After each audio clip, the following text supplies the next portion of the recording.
Voici un double top. Un double top, c'est une figure des retournements de la tendance. Quand on les voit sur le marché, comment on peut trader avec ça? Parce qu'il faut savoir qu'à chaque mouvement du marché, ça forme de dessin. Quand vous essayez de rassembler les différentes bougies qui sont là, à chaque fois, les marchés forment des dessins. Donc, et ces dessins-là, donc ça signifie quelque chose aussi. Donc, ces dessins-là, qu'on appelle les double top, ça fait partie de cela. Donc, quand tu vois cela sur le marché, comment tu peux trader avec? C'est très simple. Un double top est formé par une tendance haussière, ensuite un pullback. Ensuite, le marché va essayer de repartir vers cette tendance haussière encore, arriver au même niveau que là où il a cessé de la tendance, là où il a créé un pullback. Donc, arrivé au même niveau, le marché va se retourner encore. Est-ce que vous voyez? Donc, dès qu'il va se retourner encore, vous voyez, ça forme comme un M.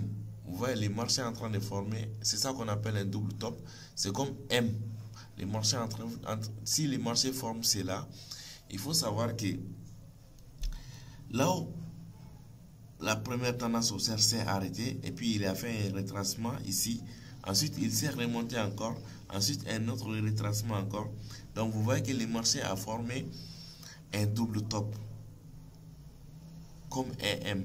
Donc ensuite de cela, qu'est-ce que nous allons faire maintenant? Donc ici nous allons tracer maintenant un support ici à ce niveau. Donc pour voir est-ce que le marché va casser ces supports là. Une fois que le marché casse ces supports là directement, déjà on part de cassure. Donc c'est ça qu'on appelle la cassure. Si le marché a dépassé ces tirets là, le marché a fait un cassure. Donc déjà qu'est-ce que nous allons faire maintenant? Nous allons entendre que le marché fait un pullback.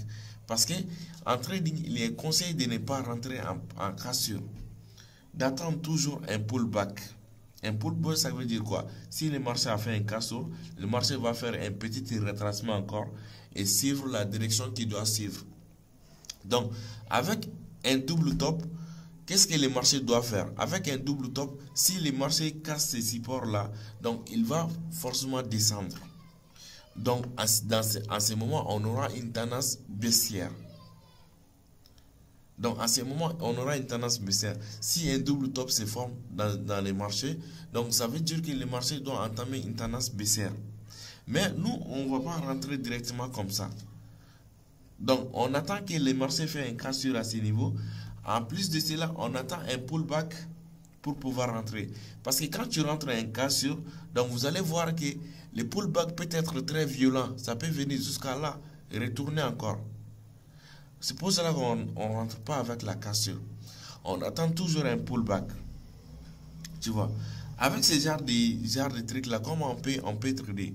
Donc on dit qu'avec un double top, donc si vous tradez avec un double top, déjà il faut savoir que dès que le marché va faire un cassure, il faut attendre systématiquement un pullback.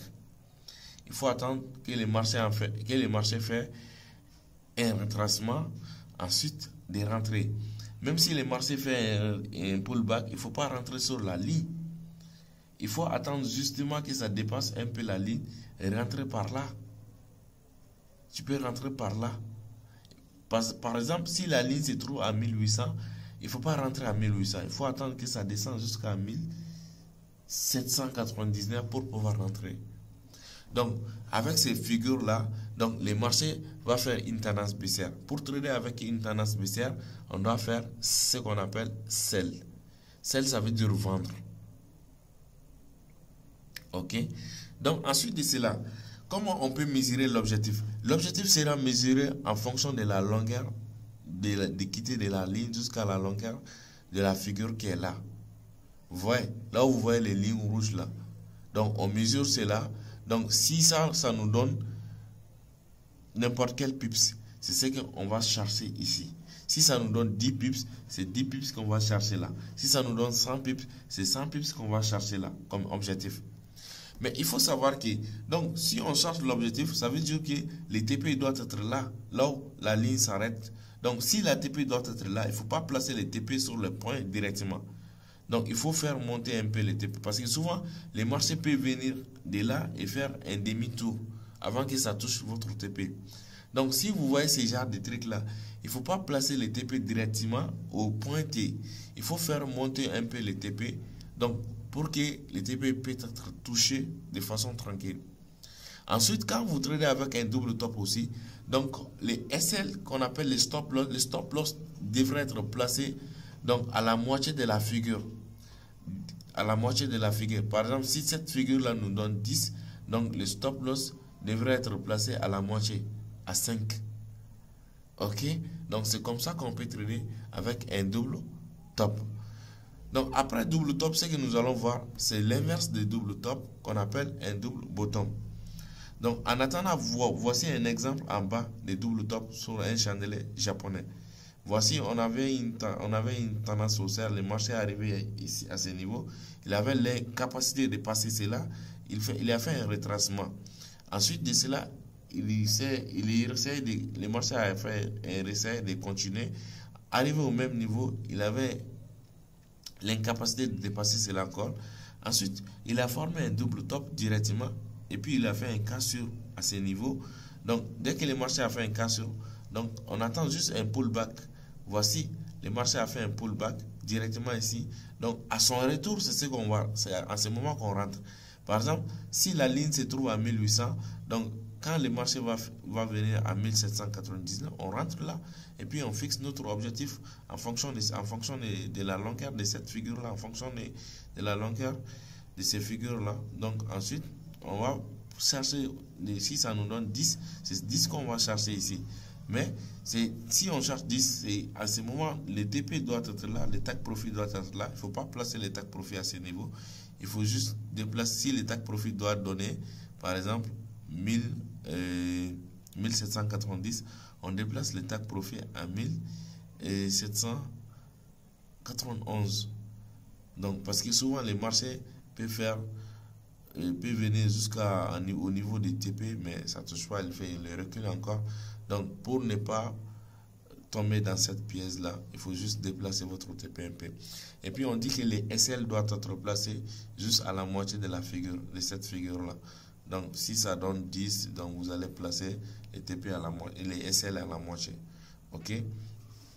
Donc, si les SL aussi, si la moitié donne 10, si la moitié donne 5, il ne faut pas placer les SL à 5 piles. Il faut juste faire déplacer SL un peu. Donc, par exemple, il ne faut pas placer les SL à 5 piles, il faut faire déplacer les SL et placer les SL à 6. Ok? Parce que souvent, les marchés peuvent toucher votre SL et repartir encore avec sa tendance baissière. Donc, pour ne pas tomber dans cette pièce-là, il faut juste faire déplacer votre SLMP, donc de 5 vers 6. Ok, merci. Donc, on va se retrouver avec une nouvelle vidéo dont on va parler des double bottom. C'est tout à fait l'inverse de double top.